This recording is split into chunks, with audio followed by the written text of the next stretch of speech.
সাধু ভাইকে আবার পেয়ে গেছি। হ্যাঁ ঠিক আছে সাধু ভাই, তুমি কেমন আছো বলো? ভালো আছি। আচ্ছা, আজকে শুনবো আমি হ্যাঁ যে এই সাধু ভাই মানে আগের নাম ছিল, ওর ভালো নাম ছিল রতন।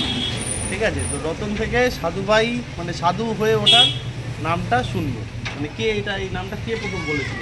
আমার বন্ধু নাম ছিল, ওর নাম লকাই লকাই লকাই। মানে ও কেন হঠাৎ করে তোমাকে আমার আমার আমার তুমি জ্যাঠা কি কিছু করেছিল? না, আমার জ্যাঠা ভিক্ষা করতো তো, ওই জন্য ওর জন্য আমাদের সাধু নাম রেখে দিয়েছিল। আমার একটাই নাম ছিল রতন।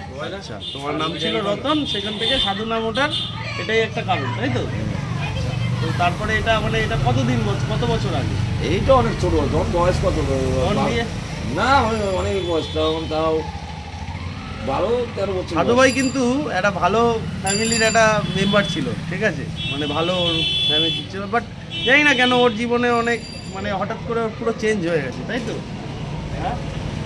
তা তোমার এই 4 কাটা যে 4 ফুট বাই 4 ফুট যে মাছের জমিটা আছে, মানে জায়গাটা আছে, তো সেটা কি তুমি মেয়ের বাবাকে দেবা? তাহলে মেয়ে তুমি পাবা। এরকম অফার আমার কাছে এসছে। মেয়ের বাবা? ঠিক আছে, হ্যাঁ। মেয়ের বাবা কে? মেয়ে আছে।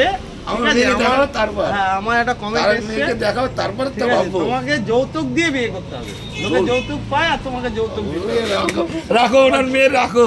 ও, ওর মেয়ের সঙ্গে পছন্দ হবে না? না না না না, আচ্ছা, তাহলে ক্যান্সেল, তাহলে হবে না। আচ্ছা, তাহলে ক্যান্সেল। আচ্ছা, উল্টো কি তুমি মানে মাছের জন্য, মাছের দোকানটা আবার যাতে কন্টিনিউ করতে পারো, তার জন্য কি মানে পুঁজি কিছু লাগবে তো? সেটা কি তোমাকে দিতে হবে বিয়ের জন্য? না না, বড় দোকানে আছে। আচ্ছা, সে দিয়ে দেবে কদিন পর। আমি বাজার এখন ডাউন আছে তো, বাজার থেকে ডাউন। আচ্ছা, তার মানে ওকে পুঁজি দিতে হবে উল্টো? পুঁজি দেবে, আমি কয়েকদিন কাজ করি তাতে তুমি তার মেয়েকে ভালো রাখবো, তাই তো? হ্যাঁ ঠিক আছে, চলো বন্ধুরা, দেখা যাক এবার কে রাজি হয়।